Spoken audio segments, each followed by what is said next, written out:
channel. This is again, I'm a singer, journal voice. Okay, so I'm back. It's been a long time that I did not do my live stream and vloggings because I have so many things that I've done a while ago. Okay, so this is it. Okay, this is regarding about chemical engineering examination. So this one.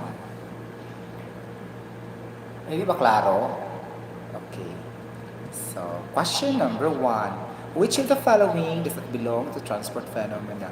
A. Heat transfer. B. Momentum transfer. C. Thermodynamics. D. Mass transfer. E. A and B. Okay, the answer is letter C. Thermodynamics is not a part of transport phenomena. Number two. In zero-order reaction of chemical kinetics, the rate law is dependent on concentration. Yes, no, either yes or no, both. D depends on the situation, other factors affecting the rate of chemical reaction. The answer is letter B, no. Okay? Like that. Because RA is equals to K lang siya. Okay. Initial concentration, residual power, 0 is 1 man siya. So 1 times K is K. So there's no initial concentration. Okay, so it's not dependent on the concentration. Okay? Number 3, the half-life reaction of zero and first order chemical reactions are inversely proportional with its initial concentration. True or false? If true, what is the half-life formula of each? Wow! Grabe naman ito. Nakakaloka, no? Okay, the half-life reaction of zero and first order chemical reaction are inversely proportional with each other. Okay? And then, the question is true or false? If true, what is the half-life formula of each? So it's yes, it's inversely, okay? Because it is zero order is equals to AO over 2K, and then for second order we have balisya, 2K over AO. Ganon? Okay. Sa balisya. So, which of the following is integrated second order rate law formula reaction kinetics? So, A, rate is equals to K times capital A raised to the power 2, B, AF, and then is equals to KT plus AO, then C, 1AF, so it's KT plus 1AO, D is equals to rate is equals to K8 to the power M, and B is raised to the power N. Which of the following? So, letter A, rate is equals to K, okay, the rate constant times the concentration raised to the power 2, okay, the 2 there is means second order siya. Which of the following is the fluid's resistance to flow? A, surface tension, B, molar density, C, reductance, C, viscosity, E, diffusivity. The answer is viscosity, letter D. Which of the following is that vector quantity in fluid flow transport? A, momentum, B, velocity, C, shear stress, D, viscosity, E, concentration. The answer is letter E, concentration is a scalar quantity, not a vector quantity. Momentum, velocity, shear stress, and viscosity are vector quantities. In momentum transfer, what law of transport of phenomena will be used? Wow. In momentum transfer, what law of transport of phenomena will be used? A, Le Chatellier's principle, B, Arrhenius theory, C, Fick's first law of diffusion, Fourier's law of conduction, E, Newton's law of viscosity. Letter E, Newton's law of viscosity. Okay. Which of the following is that type of transport phenomena? A, mass transport, B, momentum transport, C, heat transfer, D, fluid dynamics and fluid flow, E, method of initial rate. Letter E, method of initial rate. Nabiang is a ratio of momentum diffusivity to the molecular diffusivity or diffusion coefficient. A, Reynolds number, B, Nusselt number, C. Prandtl number, C. Sherwood number, okay, and E. is Kinetics number. So the answer is Kinetics number. Is a ratio of momentum diffusivity to the thermal diffusivity is called A. Nusselt number, B. Prandtl number, C. Sherwood number, D. Reynolds number, E. is Kinetics number. The answer is letter A. Nusselt number. Okay. Question number 11 is the ratio of the thermal conductivity to the specific heat capacity and density. A. Heat density, B. Absolute viscosity, C. Coefficient of diffusion, D. Momentum diffusivity, E. Thermal diffusivity. Okay? So, isa man siya. So, that is letter E. Thermal diffusivity. Okay? Okay. Number 12. Blank is a principle and theory in which the velocity of the fluid travels irrespective and not varies with time. It is in viscid region in which the viscosity is zero and the shear stress is negligible.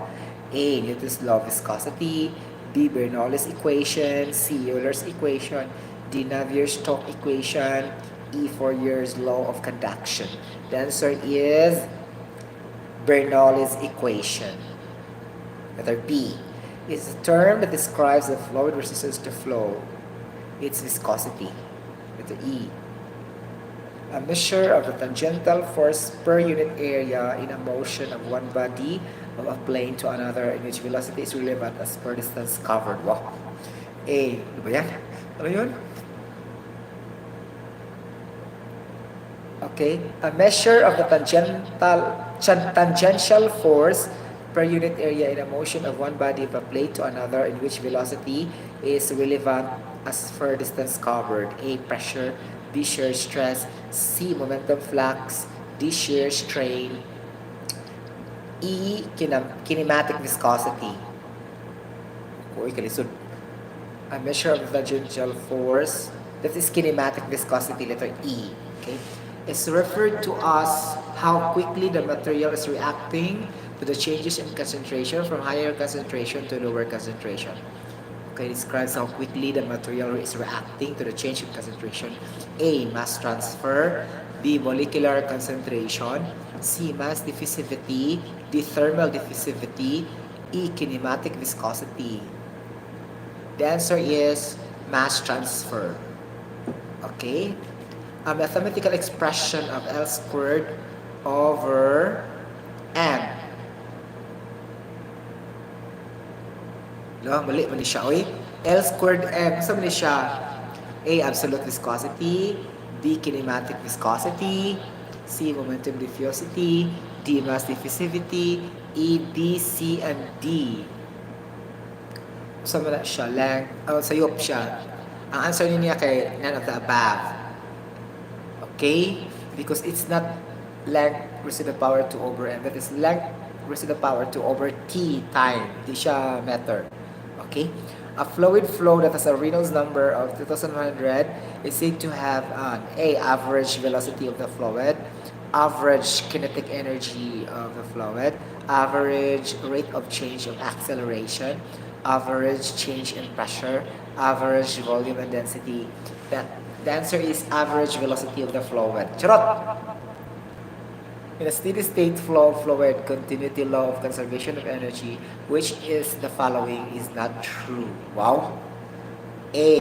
The viscosity increases as the temperature rises. The velocity does not vary with time. Velocity is regardless of time. As the elevation rises, the pressure will also increases. D. As the pressure rises, the velocity will decrease. E. As the cross-section area surface area will increase, the velocity decrease. Letter C. As the elevation rises, the pressure will also increase. Bugudaw mo lang kuan ang pressure kung mataas ang elevation, di ba? Which of the following is a valid statement in momentum transfer? Wow. A. Height, elevation, or head is always considered in the pressure form equation using Bernoulli principle. Wow. B. Big density difference. Density gradient is always present in the transfer of momentum of any given fluid. C. Kinetic energy and potential energy are always present in the steady state flow equilibrium. D. Stay static, dynamic, and static pressures are always taken into consideration. Bongga ha. Letter B. Density difference, density gradient. Okay. Di man siya necessary na i-change sa density. Okay? Ang kuan. Ito siya. Ang momentum transfer. Okay? Murag usually one type of fluid lang siya. Okay? Can we say that a substance obeys, when can we say that a substance obeys a superfluid state? A, if it falls in the buffer layer region. B, if it is below in the laminar flow region. If it is in between laminar and turbulent flow region. If it is above the turbulent flow stage. E, of the above. Letter D, if it is above the turbulent flow stage. Which of the following has a high value of dynamic viscosity? A, water. Water is 1 lang siya. 1 centipua. Engine oil, 500 centipua. Okay? Pitch, I think that is 230 billion. Wow! Billion. Oh, 230 billion. Ganun ba? Billion, okay? Centipua. And then honey is 10,000 centipua. Human blood, I forgot. Letter F, B and E on B. Wow. Let's search letter C. Taas ka siya kung dynamic viscosity ang kuan pitch. Okay? What is the driving force in mass transfer? A, molecular velocities, molecular temperature, C, molar density gradient, D, kinematic viscosity difference, E, concentration gradient. The answer is letter E, concentration gradient. Okay? The standard density of water is 1,000 kilogram per square meter at what specific temperature? No, this is a basis where we always use the density value of water at all times in any situation. A, 3 degrees Celsius, B, 4 degrees Celsius, C, 5 degrees Celsius, E, 6 degrees Celsius, E, none of the above. The answer is letter B, 4 degrees Celsius. The reference temperature of the density of water equal to 1,000 kilogram per cubic meter and 1 grams per cc or 1 grams per ml. La? Okay. Okay, the venturimeter. Okay, nalang na problem solving man siya, oy. Isuda kayo siya. Okay, that would be enough for this short live stream. I hope you like it, and you will subscribe my YT channel if you haven't subscribed yet, and then click the notification bell for some news updates of MC Engr, your channel voice. Thank you so much. Bye bye again, everybody.